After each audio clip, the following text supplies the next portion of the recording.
میں جانتا ہوں آپ کیا ہیں، مگر آج آپ سے کہہ رہا ہوں جب تک ممتاز خان زندہ رہے گی اسد الدین اویسی کے دل میں ان کی محبت تھی، ہے اور رہے گی انشاءاللہ تعالی۔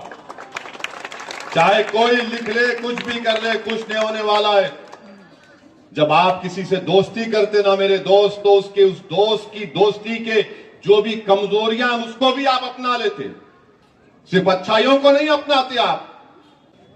ان کے بچوں پر کچھ آنچ آئے گی تو ہم بھی ساتھ میں ٹھہر جائیں گے ان کے انشاءاللہ تعالی۔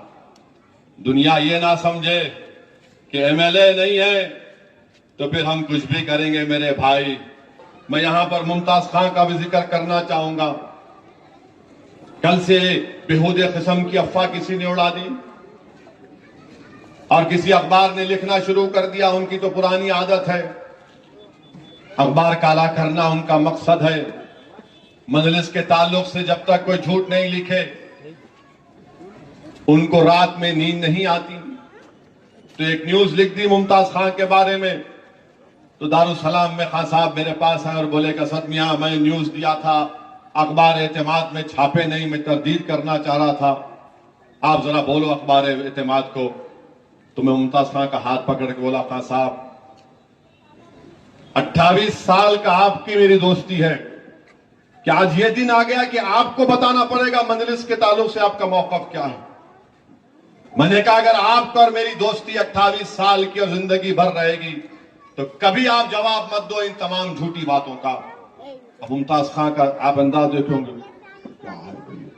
بولا خان صاحب کوئی ضرورت نہیں ہے جواب دینے کی، کوئی ضرورت نہیں ہے، اتنے سالوں کی قربت، اتنے سالوں کی رفاقت، آج آپ کو اپنا بیان پیش کرنا پڑے گا۔ لکھنے دو، دیوانے ہیں، جھوٹے ہیں، کچھ فرق نہیں پڑتا مجھے، میں جانتا ہوں آپ کیا ہیں۔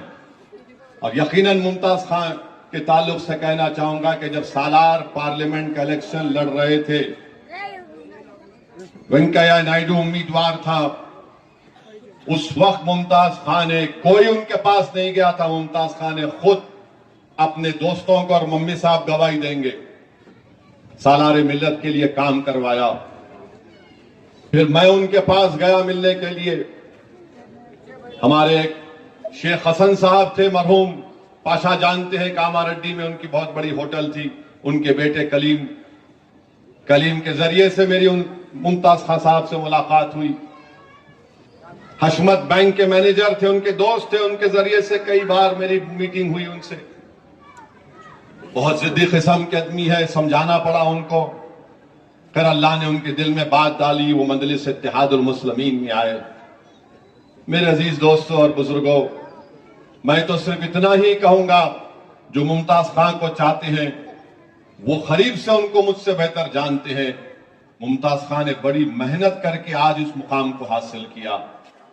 اب ان کے دوستوں کا کام یہ ہے، ان کے خاندان کے لوگوں کا کام یہ ہے کہ اس شخص کی 40-45 سال کی محنت کو دیکھیں، اس کا احترام کریں۔ لوگ بہت حیدرآباد میں آج کل، ہر آدمی آج کل اپنے آپ کو سیاسی ایکسپرٹ سمجھتا، چھ کا شیروانی آتا ہوں گا انہیں، ایسا کرے تو ایسا ہوتا، ویسا کرے تو ایسا ہوتا، ماں یہ کھڑا کر دیے تو ایسا ہوتا۔ میرے پاس بھی 2 دن آتے الیکشن میں، میرا بابو اٹھو یہاں سے چلو، میرا ہمارے بابا جو ہے ایک اللہ کے ولی سے ایک کان میں اذان دینے لگا ہے، اس کے بعد اب دوسری کان میں سیاست بولے میرے کو، بولا تم میرے کو سکھا رہے، اٹھو یہاں سے چلو۔ مشورہ دینے والے بہت ہیں، ایک سے ایک نادر مشورہ دیتے، ایسا کر دینا تھا، ویسا کر دینا تھا۔ کبھی آپ ان سے پوچھے تم کتنے دن الیکشن میں کام کرے، تم کبھی روڈ پہ چلے؟ بولے نہیں ہم کو کہیں، آپ لوگوں کا کام ہے، ہمارا کام ہمارے کو معلوم کیا کرنا۔ تو میرے عزیز دوستوں اور بزرگوں، ایسے لوگوں سے ہم تمام کو بچنا پڑے گا جو صرف نفاق پیدا کرنا چاہتے ہیں۔